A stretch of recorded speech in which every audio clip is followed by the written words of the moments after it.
प्रवाहिनी नर्मदा मैया की जय।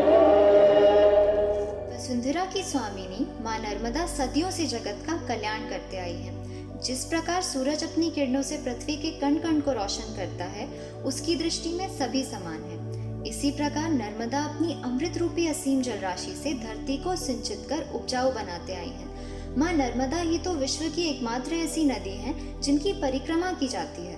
नर्मदा प्राकृतिक, आध्यात्मिक और धार्मिक दृष्टि से हम धरतीवासियों पर सदा से उपकार कर रही हैं। शिव के चित्त की चेतना है नर्मदा।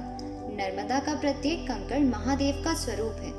माँ नर्मदा को हम रेवा के नाम से भी जानते हैं। अपने उद्गम स्थल अमरकंटक से खंबात की खाड़ी तक माँ रेवा के अनेक रूप हैं। जैसे कि हमारी संस्कार धानी में माँ रेवा के भव्य अलौकिक स्वरूप के दर्शन होते हैं। माँ नर्मदा हमारी जीवन दायिनी है, इसलिए आध्यात्मिक और प्राकृतिक दोनों दृष्टिकोण से मानव सभ्यता का धर्म है अपनी जीवन दायिनी की रक्षा करना।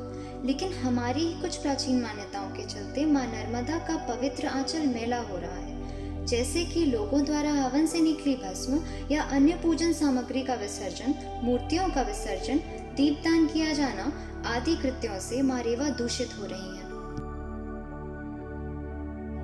के दौर में दीपदान करते हैं, जैसे एक काया एक साथ में लाकर वो 5 दीपदान करेगा तो सदस्य दूसरा साथ में रहेगा तो वो आके 51 दीपदान करेगा। तो ये मेरा ये निवेदन है कि मिट्टी के दिए घर से ला और दिए जला के घाट पे रख दें। कोई भी व्यक्ति हो, किसी भी परिवार का हो, किसी भी धर्म का हो, नर्मदा में किसी प्रकार की गंदगी ना फैलाएं, क्योंकि गंदगी फैलने से क्या है कि आदमी का जीवन घट जाता है। तो बात यहीं तक सीमित नहीं है।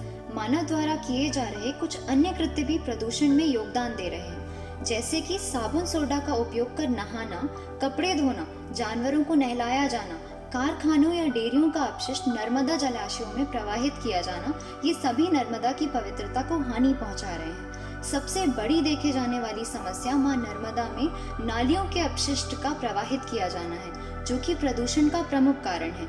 इसी के परिणाम स्वरूप बहुत से महारोग और अन्य हानिकारक बीमारियां मानव और अन्य जीवों को अपनी चपेट में ले रही हैं। नर्मदा को दूषित कर हम खुद को और प्रकृति को हानि पहुंचा रहे हैं। हालांकि सरकार नर्मदा की पवित्रता को बनाए रखने के लिए अनेक कदम उठा रही है, परंतु इस प्रयास को सफल बनाने में हमें भी सरकार के साथ हाथ बटाना होगा। नर्मदा तट पर सरकार द्वारा प्रदान किए गए लोहे के पात्रों में ही उपयोग उपरांत पूजन सामग्री डालें। छोटी या बड़ी सभी प्रतिमाओं का विसर्जन कुंड में ही करें। नर्मदा तट पर दीप दान करने के बजाय मंदिर में दीप प्रज्वलित किए जा सकते हैं।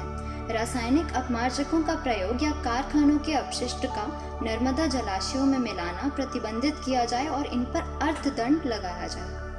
नालियों के पानी को उपचार उपरांत ही नर्मदा जलाशयों में प्रवाहित किया जाए। घाटों में उपर्युक्त स्थानों पर मोबाइल टॉयलेट की व्यवस्था सरकार द्वारा अवश्य की जाए। मां नर्मदा की आराधना और वास्तविक सेवा उनकी स्वच्छता के लिए स्वयं और दूसरों को जागरूक करने में है। तो आइए हम सभी संकल्प लेते हैं कि हम माँ की सेवा के लिए सदा तत्पर रहेंगे और इन्हें प्रदूषित नहीं होने देंगे, और तभी नर्मदा अष्टक की इन पंक्तियों को चरितार्थ किया जा सकेगा।